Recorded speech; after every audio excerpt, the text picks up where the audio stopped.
Here we are. We are in beautiful British Columbia. Beautiful British Columbia. What's going on, everybody? We're talking about love and friendships and flirting and cheating. Hello, everybody. Welcome, welcome. PJ, what's up? Pacifica South, how are you? It is a beautiful, gorgeous, summer-like day in Vancouver, BC. Couldn't be more delighted to be here. Welcome, everybody. I'm just getting you guys on. Tap those hearts. Just want you to check out the beautiful view here in my hometown of Vancouver. Talking about cheating and infidelity. Today's Periscope was inspired by one of my many sessions that I've been having on the overview method to help people who are going through relationship distress. There was one partner that was cheating. Sometimes they themselves are cheating and feeling guilt about it. In this case, my client this morning, her husband had cheated on her years ago, and she just hasn't been able to get over it, get through it. Tap that screen if you know what I'm talking about. Tap that screen if you have been touched by infidelity, whether it's yourself or it's been done to you. Tap that screen if you can relate. This is a very hot topic. I was hesitant about going into this because of the simple fact of it is an emotional trigger for most people, and I don't back down from emotional triggers. I have studied emotions for the past 20 years, and I've been fascinated by their impact on our health. And so I'm a trained chiropractor, for those of you who don't know me. And I am transitioning and retiring out of my, hey Trina, I'm transitioning and retiring out of my chiropractic practice so that I can teach about stress full time because it is a passion of mine. It is something that I can't shut up about. Hello, Katerina. And I wanted to share with you some statistics. However, would you please tap that Perry Buddy, all of you, tap that Perry Buddy, slide it over and invite your fans, invite your followers, invite everybody on Facebook. Just invite like crazy, because this touches everybody's life. We're talking about infidelity. I'm just going to grab myself a glass of water because this is going to be good. Buckle up, because by the end of it, you're going to have a deeper understanding of why. And here's the cool part about this. I really want you to get this, okay? I am not here to make judgments about right or wrong. My only concern here is about stress. My only concern is about its impact, the stresses that we have and the judgments that we have and the beliefs that we have that could potentially destroy a relationship. From my experience personally and in helping many people with the overview method, by the way, if you're having challenges with it, please go to Dr.Nima.com, reach out to me. I have a free consult to see if you're ready to participate in one of these things to help you dissolve a long-standing belief. If you're stuck somewhere, we can get you out of there. Yeah, I'm here to help. So first and foremost, I want to say this. Infidelity is either a way out of a relationship or a way back in. It depends on how you play it. It's either a way out and say, fine, he cheated. I caught him cheating. I caught her cheating. That's the last straw. That's the push I needed to get me out. Or it's the greatest wake-up call a couple can experience to reconnect them back to what's most important. Because let's face it, relationships are not just one-dimensional. Relationships are not linear. They are dynamic. We go through ups and downs in our relationships on a day-to-day basis, on a weekly basis. And the facts are very, very clear on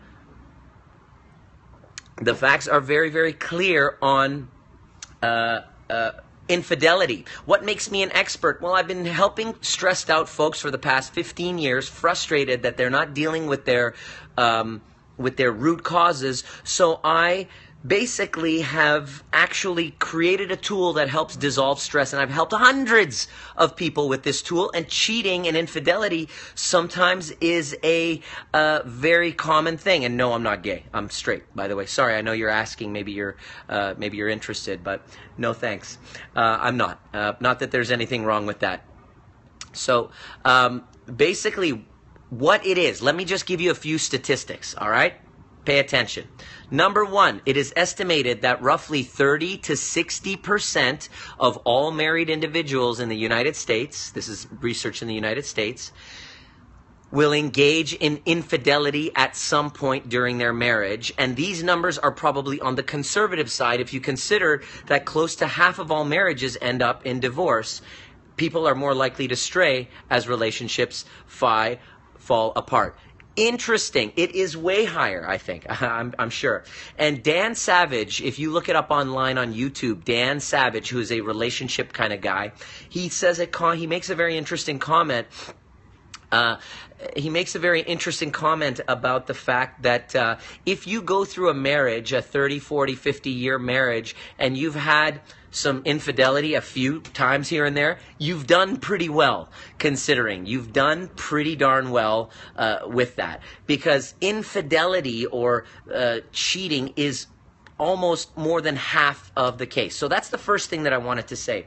Second thing that I wanted to say is, according to the book Sex at Dawn, by researchers, I forget the name, look it up, Sex at Dawn, they talk about, with research, that the concept of monogamy happened really only after the Industrial Revolution. In other words, if you look at our primitive ancestors, the chimps and the chimpanzees and bonobos, monogamy is not done, okay? So the concept of monogamy, that you need to be with one partner for the rest of your life, is actually a concept that has been done after the Industrial Revolution, where ownership was a priority, okay? So please understand, I am not here to justify infidelity. Here's the key. Remember this. If you are a firefighter and you want to understand and prevent fires, does it make sense that you make fires bad? Or does it make sense that you actually study the conditions, the environmental conditions that predicate fires? The answer is, if you want to prevent them, you don't make them wrong. You learn to study them. You actually study what fires are. So I decided to make a study of the cases that I've been working on with stressful infidelity, and here's what I've observed. There's a few key concepts that I've observed that are patterns. Please help me understand. Please bear with me here as I go through that, okay? Number one, relationships, basically, the idea, the belief that one person should basically fulfill every single part of your life is a delusion. They can't. That's the purpose of friendships, is so that we can delegate different values, different parts of our lives, and help help us fulfill our needs. Because to expect one human individual to fulfill every single one of our needs is a delusion. Okay? Should I take my cheating wife back? I'm not going to answer that question for you. That can happen on a one-on-one. But I can tell you what happened today, the insights in a session that I did with somebody who had infidelity. Here's what we observed. Number one, if you feel that it's happening constantly, over and over and over again, if it's happening over and over again and you feel that you're attracting it and you don't have a trust, look back, and it usually is a parent that you have observed cheating. So in this case, this gal that I was helping, her having a button on her cheating husband, I asked her, when did she experience this? And it turned out, luckily, or not luckily, it turned out that her father cheated on her mother. And because of her resentment towards her father and her judgment about the whole thing, and because it was a button for her, what ends up happening is you have a tendency to keep seeing it in your life, whether it's friends all around you, whether it's friends all around you, whether it is, relationships and partners. you will constantly see it in your life. And so if you have an unresolved button on a cheating parent, then it will likely happen where you will have a lack of trust. So what we did was we went back to her earliest memories, and she basically, her parents were going through problems. Her parents were going through some severe problems, and basically the cheating that her father did on her mother, she turned around and made it about her. And it's a really interesting thing that when parents get divorced, or when there's a infidelity happening among your parents, the child, being namely being you, what ends up happening is we turn around and we make it about us. So she turned around and she made the story of her cheating father, I'm not good enough. So my first job was to take her through that concept, through the overview method, and to show her at the same time that she was feeling betrayed, where was she feeling a feeling of loyalty. This is what we do with the overview method. We go to those early memories and we dissolve and resolve them. Because if you don't resolve them, you will keep running into them each and every day. And what did she discover was that it was at a time when her mother was extremely disempowered. And one of the benefits that occurred after the cheating was that her mother leveled up. In her parents' case, no, I'm not. Her parents' case, an interesting thing was, in her parents' case, every single time her father cheated, her mother would get pissed off enough and level up and leave and speak up. Yes, absolutely. Her mother had a poor self-image. And when her disempowered mother, not really empowering areas of her life, not going to school, her father was super duper empowered, there was a major power shift in the dynamic, okay? It always happens like this. We'll talk about qualifications after. The power dynamic absolutely is shifted, disempowered and empowered. And the empowered one usually wants to go explore their options. When that happens, the disempowered one all of a sudden pisses them off, and the power dynamic instantly shifts. In every case that I've done with the overview method, the power dynamic shifts. And so if you're the one cheating, the guilt that you feel all of a sudden shifts that power dynamic, and then it returns you back into love in the relationship. So that can happen in relationships. Things can get tired. Things can get boring. The cheating either jumps you and forces you to level up, forces you to start looking and going, okay, so what do I need to do to level myself up? Where am I speaking? Where do I need to speak up? And it worked. And as a result, what she discovered was, not only did her father's cheating help level her mother up to become more powerful, more independent, which she wasn't before the cheating happened, but it also made her value family and see that relationships can work during difficult times. So fast forward, a few years ago when she caught her husband cheating, I asked her what was the dynamic going on before then. She didn't have certainty with her relationship. She actually thought at that moment she wasn't really attracted to her husband. She wasn't giving him affection. She was tired all the time.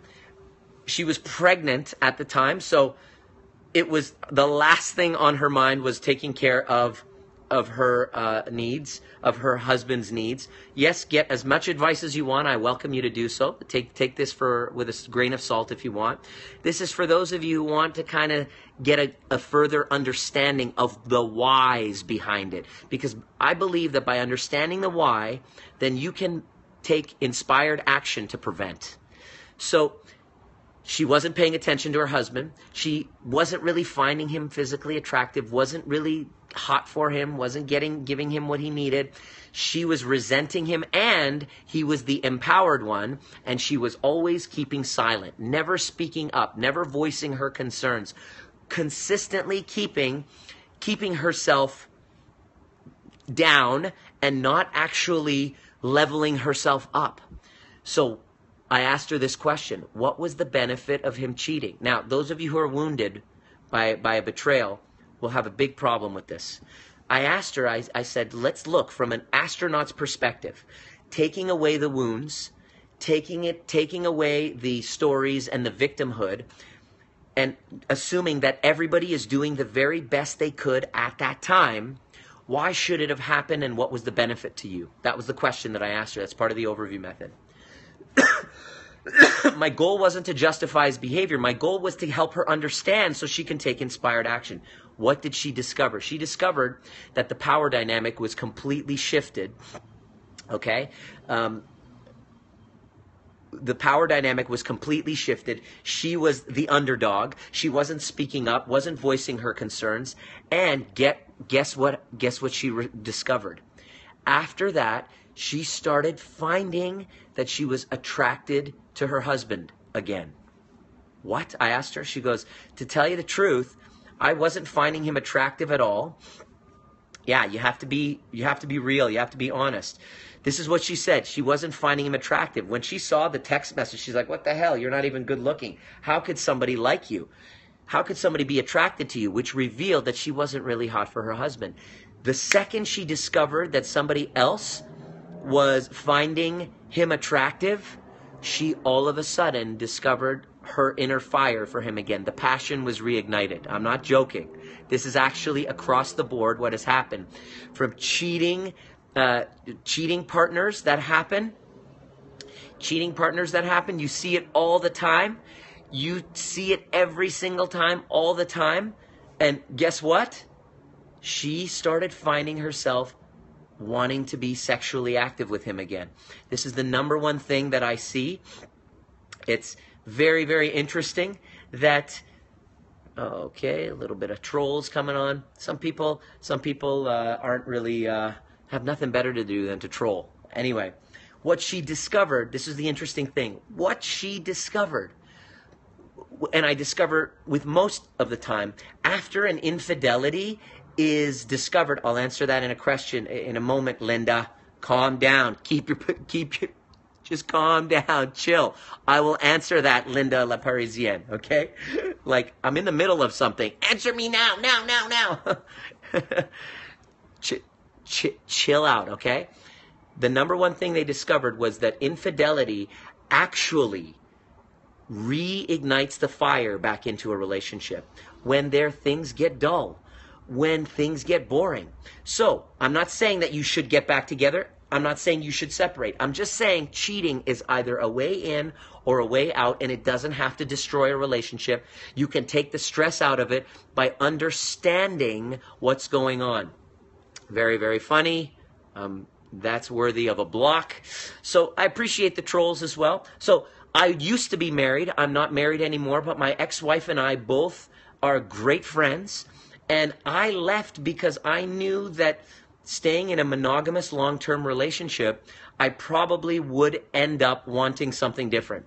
My personal opinion, this is my personal opinion, is that if we are unethical, if we are unreal and we are not being real with ourselves and we're not being real with each other, we are going to seek out other relationships where we can be real around.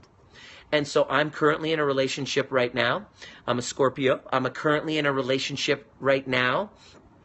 And I'm in a relationship right now, and I don't have the delusion or the expectation that she should be monogamous. Because if I have that expectation that, oh, I'm in a relationship, she should be monogamous, and it's all done, the work is done, I leave myself vulnerable for that fire of infidelity because I'm taking it for granted. However, if I understand her as a human being with a set of values, and it's my job, if I want her to be loyal, to constantly try to make sure that she's getting a better deal with me than with anyone else, then yes, you have to constantly have that conversation. Constantly, it's work.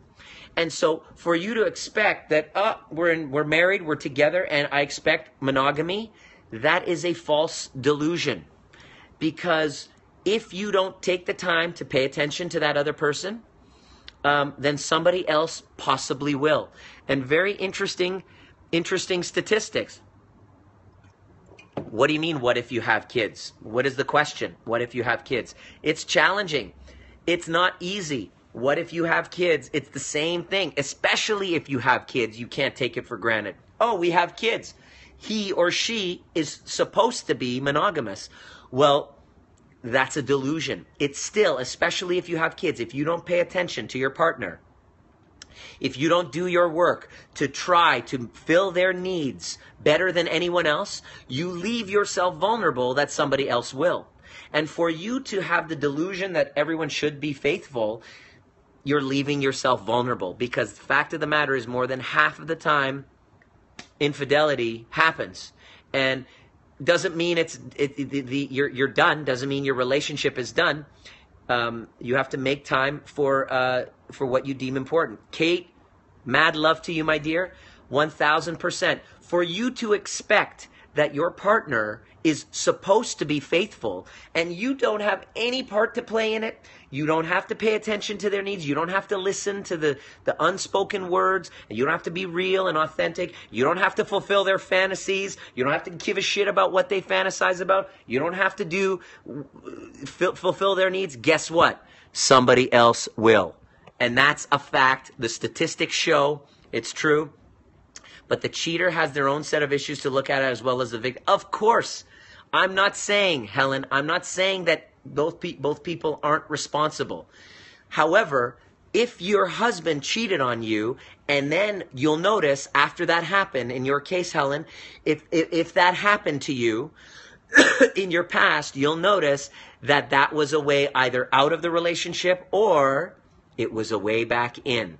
And if you noticed after that happened, there is a power dynamic that shifts, which you now empower yourself, okay?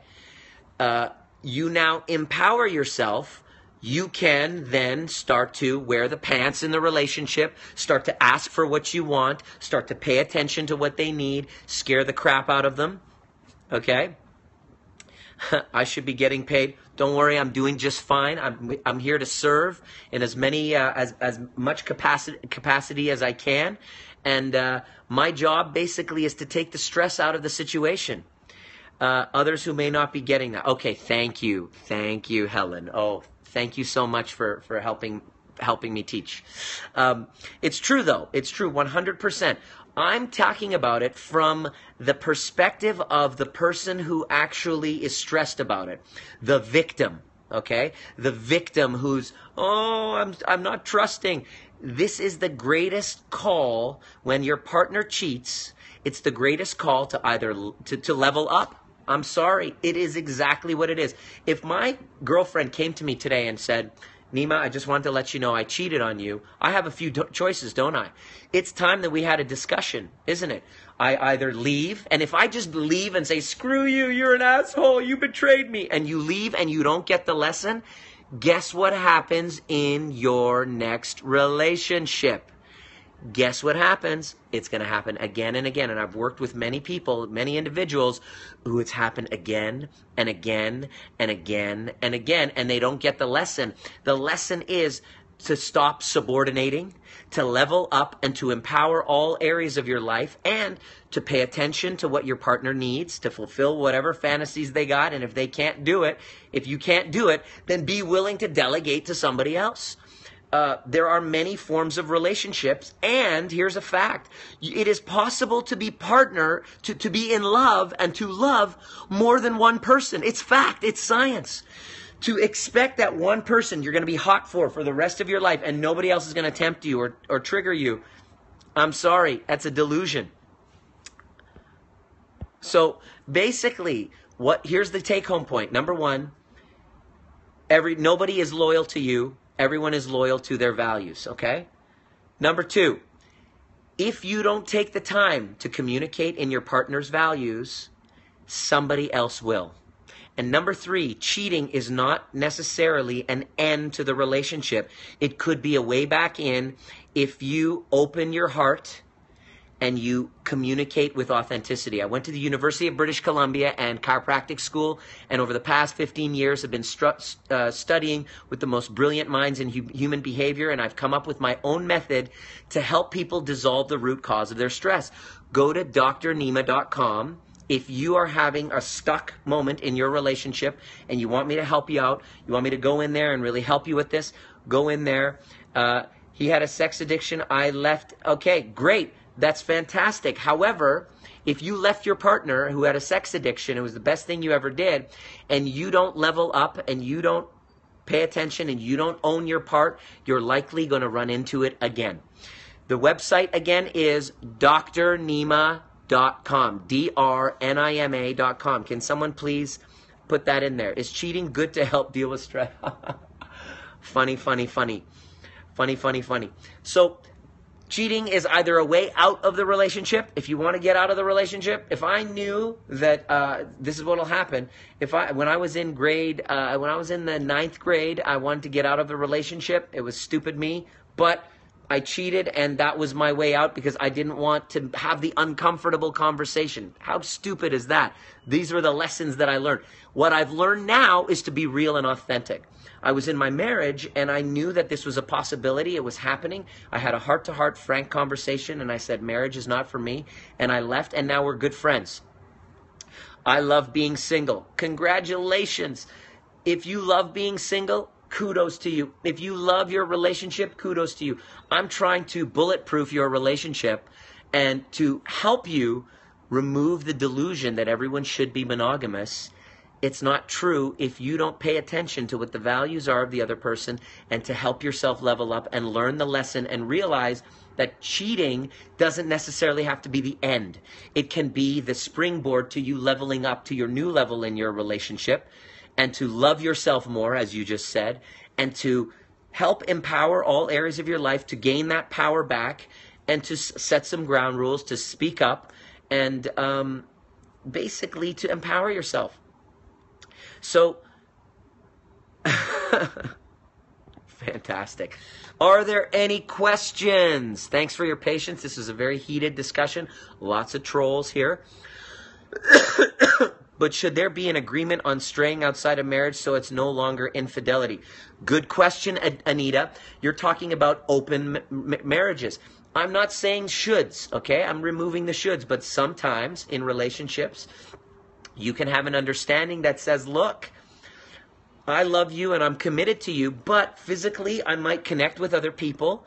Do we have an agreement under so-and-so boundaries, whatever the comfort level is, that we do that and we either talk about it or we don't talk about it? There are infinite number of deals. As long as you are open and honest and real, you can have a loving, committed relationship under many umbrellas. Makes me sick thinking of my boyfriend with someone else, but I love him too much to leave him. Yeah, I understand. Jealousy is a big thing, but guess what? In order to have a good relationship, good question, leveling up after the experience. In order to have a good relationship, jealousy is a necessity. If you had no jealousy, that means you're not really attracted to your partner. There has to be some level of fear of loss. Some level of fear of loss is healthy because it keeps you hot for the other person. So you don't want to lose jealousy all in all. Jealousy becomes a problem when it gets in the way of everything. But to be a little bit jealous, then you're moving in the right direction because it means that you are hot for each other. It has a little bit of passion. So I'm a jealous bitch. Good. It means you really like it. Trina, it means you really like your partner. Doesn't mean you just love him. It means you really like him. And the jealousy keeps you looking better, keeps you working hard on yourself. Petite La Suisse Hildy, you had a question, which is, how do you measure leveling up? Well, have you gone back to school? Well, some people, after their partners cheat, what do? They level up in their number of friends. They level up in their education. They level up in their careers. How many people have known somebody who, after a cheating scenario, they decided to go back to school, get a better job, start working out, start paying more attention to their appearance. They leveled up in their self-confidence. They leveled up in the way that they're going to speak to other people. And here's the question that I asked my client today. What did that cheating for? Here's the question you want to ask. If you're wounded, here's the question you want to ask to help open your heart a little bit. What did the cheating force me to do that I wasn't willing to do on my own? And the answer that I had today was, It forced us to move. It forced me to ask for what I wanted, and it forced my husband to get a better job with more pay so that I can stay at home and take care of the kids. Hildy, I love you, baby. Mwah, mad love to you. So leveling up happens financially. Leveling up happens spiritually. Leveling up happens with your career. It happens with your social network. It happens with with your physical body. Did you lose weight? That's a form of leveling up. Did you get a new haircut? And did you start paying attention to your appearance? Did you start eating better? Did you start hanging out with people and start talking and speaking up? Guess what? You just leveled up, and sometimes we need to be pushed into it. When I was cheated on, it was the greatest gift ever. I started looking at the guy that my partner was with, and I was like, whoa, he has a better body. Whoa, he's making more money. Whoa, he does salsa dancing. Guess what I did?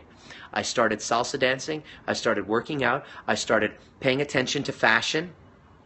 Okay, I started paying attention to I don't know what you're talking. Yeah, it could be something of being broken up. Absolutely. So if the cheating pushed that into that, then great, fantastic. So I didn't try to be like him. I just started looking. I said, what is it that he's got?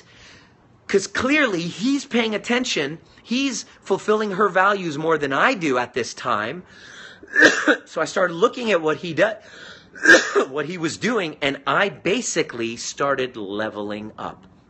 And I look at myself now, I don't fear a woman cheating on me. I don't fear my girlfriend cheating on me. It's not even on my mind. I don't even have the jealousy factor because I'm leveling up in every area of my life consistently so much that I don't even have time to worry.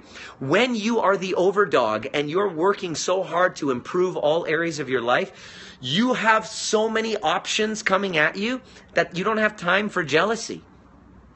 So what ends up happening is cheating is a symptom.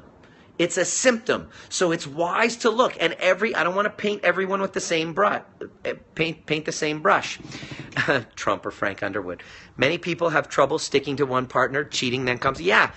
Many people have. The statistics are clear. If you stay monogamous in a 30-year marriage, you're of the minority. Thank you, Conqueror. I appreciate that. I'm glad that this was of service. If you have challenges with this and you want my help, and I can do sessions with you, you're willing to invest in it, it just takes one session for you to clear the resentment and see the past event, maybe it was mom or dad cheating, and clear your charge on that so that you don't become a cheating magnet. That's what I help people with. Are you still together? Me and my girlfriend? Yeah, me and my girlfriend are still together. My ex-wife and I are great friends. I'm going to be visiting her in Australia when I do my Australian tour. For those of you wanting, yes, go to drnima.com/areyouready if you want to see if you're ready for this. Tap that screen if this has resonated with you. It's a hot button. A lot of trolls on today, baby. Lots of trolls. So join me for my Periscope tomorrow. Make sure you go to drnima.com/live so that you can watch live a overview session. It's a method that I've come up with that helps you clear all emotional charges, all stress, so that you can then level up and serve at a greater level. So any questions, any comments? Now is the time. If you don't have anything to say, tap that screen and show some love.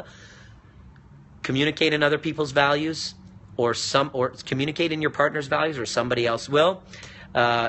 Helen, mad love to you, darling. Hockey, thank you. Team Victoria, God bless you. Please join the Overview Method discussion group. Petite La Suisse, you're already there. God love you, Hildy. Merci, Paul. Merci bien. And Trina, I love you. Looking forward to our session coming up soon. And are there any other questions? Join the Overview Method discussion group now. Now, do it now. Lots to think about, Anita. Yes, lots to think about. I hope to cross paths with you. Make sure you come to the Overview Method Overview Experience. It's coming at the end of the month in Vancouver. Trina, you're coming. Woo! Awesome. Get your butt to Vancouver, my beautiful city. Check it out. And see if you are ready to learn the Overview Method that helps you dissolve. Hey, this is Vancouver, baby. My view, that's English Bay. Hi, I'm from Van too. Awesome. Overview Experience Vancouver, yay! Join us, join us. There are no other questions. I just wanted to say thank you from the bottom of my heart for following, for asking questions, for participating, for being clients. Join the Overview Method discussion group. Fill out the form. I reach out to you and we talk about it. Are you speaking at Epoch soon? Which Epoch? Depends. I don't know. I don't have any plans right now. I'm going to be in Scotland in June, Ireland in August, Australia and New Zealand in September. Epoch Vancouver. No, I'm not speaking at Epoch Vancouver. Al hasn't invited me to speak anytime soon. So I usually you can't be a prophet in your own town. You have to travel to do that. Yes, join the Overview Method discussion group on Facebook. Absolutely, please do that. Go to drnima.com, reach out to me. I will personally talk to you to see if you're ready to invest in an overview. What takes, 2-3 years of counseling and $4,000 of counseling work can be cleared in one session with an overview. I did it this morning on somebody who had resentment towards a cheating husband. Her heart is open. She has gratitude about it, which is weird, I know, but she now knows exactly what she can do to help prevent it from happening. For some people, I've worked with some people, and the cheating happened. It was their way out, and I helped them have a divorce without being mean and mean-spirited. So it's really, there's no right or wrong. It's whatever you want. And what I'm here, the take-home point is cheating doesn't necessarily have to mean it's over. It actually could be a way back in if you play it right. And I look forward to sharing with you tomorrow on my scope, and I will see you at the next perfect time. Mwah! Mad love.